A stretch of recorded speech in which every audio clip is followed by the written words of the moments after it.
Bismillahirrahmanirrahim. Assalamualaikum warahmatullahi wabarakatuh. HIV adalah virus yang memusnahkan sistem ketahanan badan seseorang dan menyebabkan AIDS. Ini boleh mengakibatkan pesakit mudah mendapat jangkitan kuman gengsa.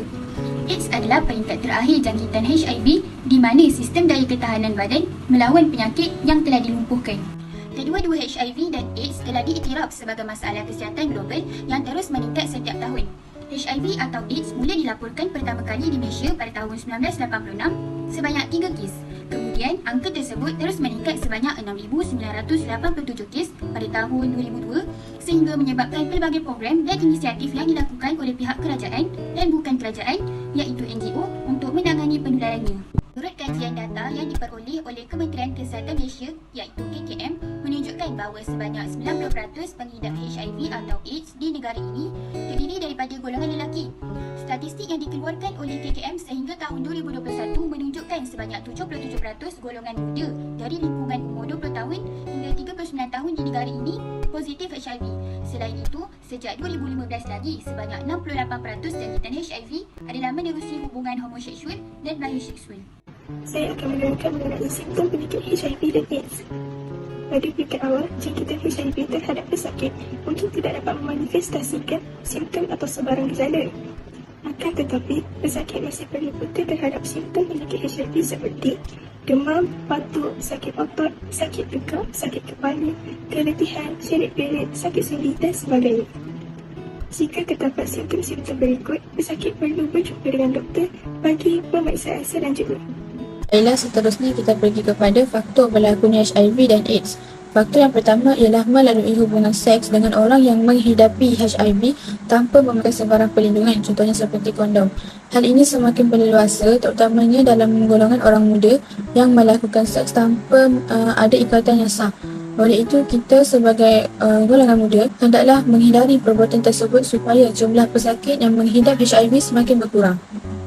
Faktor yang kedua ialah bahaya dijangkiti melalui ibu yang menghidap positif HIV ketika bersalin.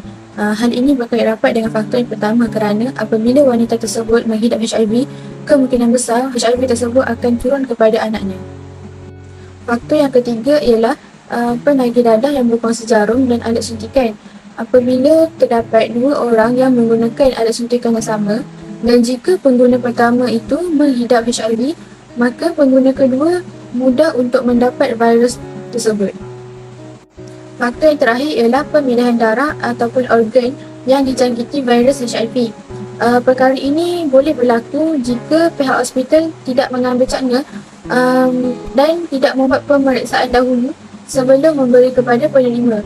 Kerana apabila penerima mendapat darah ataupun organ yang dijangkiti virus, maka mereka perlu menanggung kesan daripada virus tersebut seumur hidup mereka.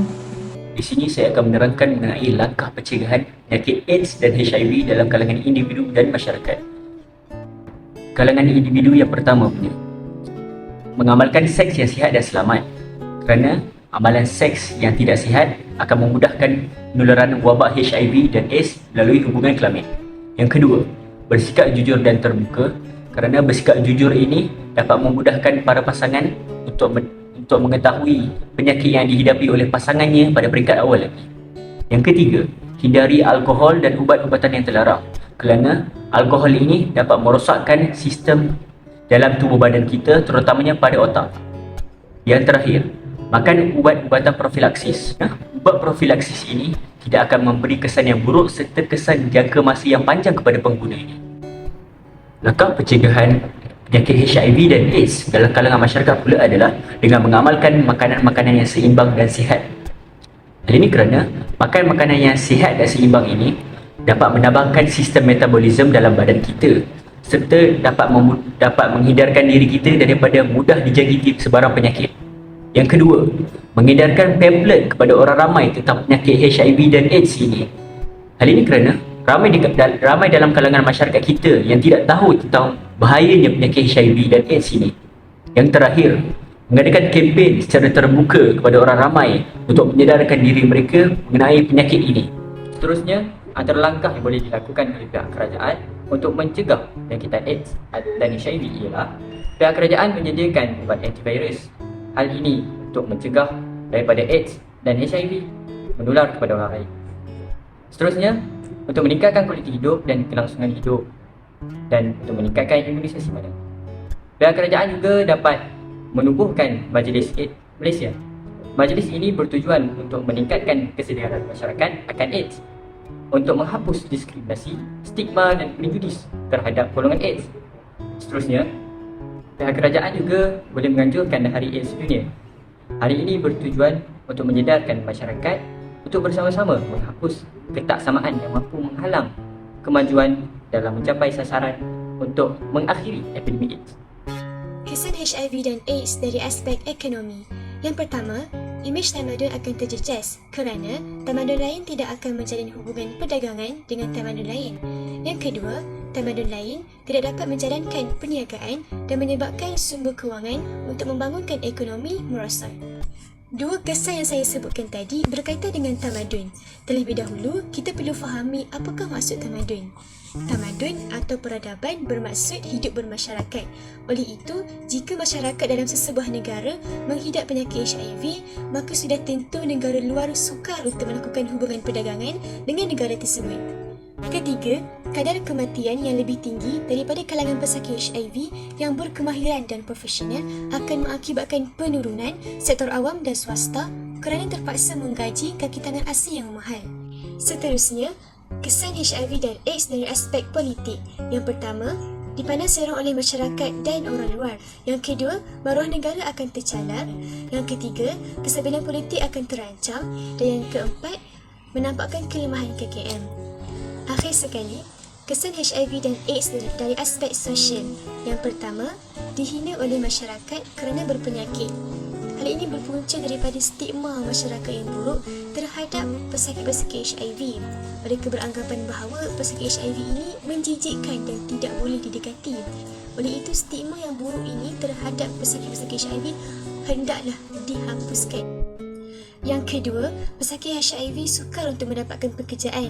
Hal ini kerana berlakunya diskriminasi tempat kerja. Banyak syarat yang ditetapkan kepada pekerja-pekerja yang menghidap penyakit HIV. Sebagai contoh, mereka tidak dibenarkan makan di kafeteria kerana bimbang soal kebersihan. Dan yang terakhir sekali, pesakit HIV juga susah untuk berkongsi masalah. Hal ini kerana kebanyakan mereka mengalami kemurungan dan malu untuk berkomunikasi dengan masyarakat. Selain itu, mereka juga hilang tempat pergantungan untuk berkongsi masalah kerana ramai yang tidak ingin mendekati mereka. Solusi bagi HIV dan AIDS dalam bidang pengajian kami iaitu kos bahasa dan kesusasteraan Arab. Bahasa Arab ialah bahasa kalamullah yang digunakan dalam Al-Quran. Jadi, kita sebagai umat Islam seharusnya pandai membaca ayat Al-Quran dan menerapkan maksud-maksud yang kita fahami dalam diri kita. Sebagai seorang mahasiswa bahtera, kita perlulah membuat kempen atau program menggunakan slogan tentang bahayanya HIV dan AIDS dalam bahasa Arab. Kita perlulah menerangkan dan mendakwah mereka tentang zina adalah perkara haram dan dicelakai oleh Allah Subhanahu Taala.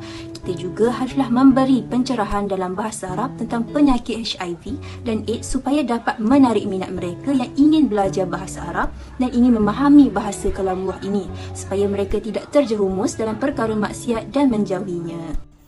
Kesimpulannya, HIV atau AIDS ini boleh dikatakan sebagai hukuman mati kepada sesiapa yang dijangkiti olehnya. Dan penyakit ini tidak ada ubat untuk menyembuhkannya. Pihak masyarakat perlu mengambil cara terhadap perkembangan HIV atau AIDS dari semasa ke semasa. Setiap orang hendaklah berfikir sebelum bertindak dan fikirlah orang tersayang. Oleh itu, setiap pihak perlu memainkan peranan yang penting agar penyakit ini dapat diatasi dan dibendung seperti slogan kata mencegah lebih baik daripada merawat.